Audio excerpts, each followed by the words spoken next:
Hi, this is Kevin for Passion for the Word. We are continuing our study of the Sermon on the Mount. We are at the exciting divorce verses.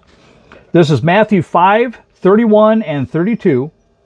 It hath been said, whosoever shall put away his wife, let him give her a writing of divorcement. By the way, the dog you're hearing whining is our dog that wants to get into our bedroom, and we're keeping out because if he got in here, he'd be knocking stuff. So wow. He's not being, he just, the only torture he's have is he can't be in the bedroom that he wants to be. So if you hear him, he's a fine dog. But I say unto you, verse 32, that whosoever shall put away his wife, saving for the cause of fornication, causeth her to commit adultery, and whosoever shall marry her that is divorced, committeth adultery. Pretty straightforward.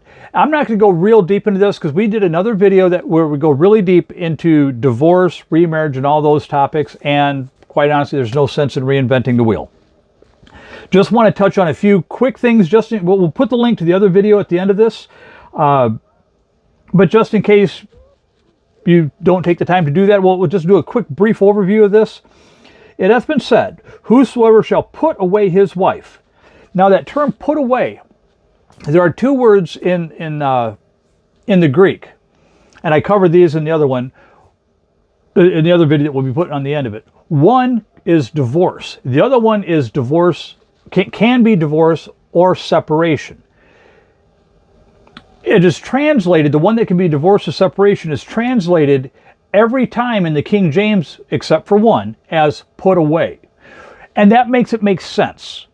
There are some of the verses that if you took it instead of being put away to mean divorce, it would be repeating divorcer and divorcer, which makes no sense. But here it's translated correctly in verse 31. Whoever shall put away his wife, think separate, let him give her a writing of divorcement. So if you're going to put her away, if you're going to be done, separate, you should divorce her because it lets her go be free. Okay, verse 32.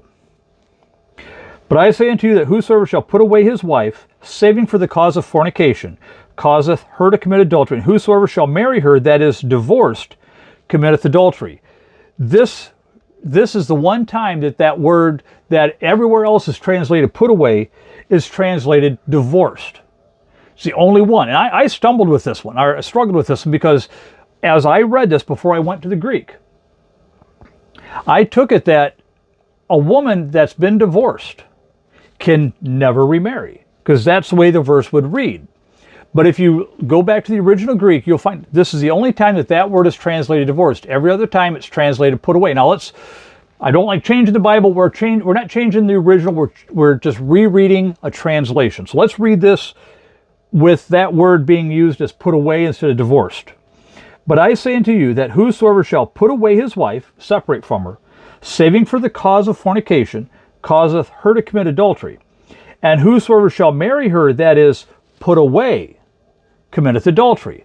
Now that makes perfect sense. She's not divorced. She's still married. And you're marrying her, now she has two husbands.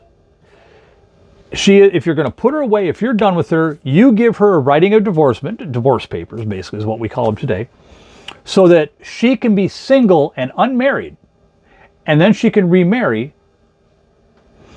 There's a lot of controversy on this. Like I said, I'm not going to get deep into this. I've already covered that in another video. I suggest if you really want to dig down to the bottom of this topic, because I cover a lot of other verses, not just this section. Right now, we're mainly focusing on the Sermon on the Mount.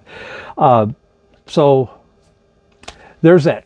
I thank you for watching. Do all the things that we always ask. Share this. Tell your friends about it. Above all, keep praying for us. Thank you and God bless.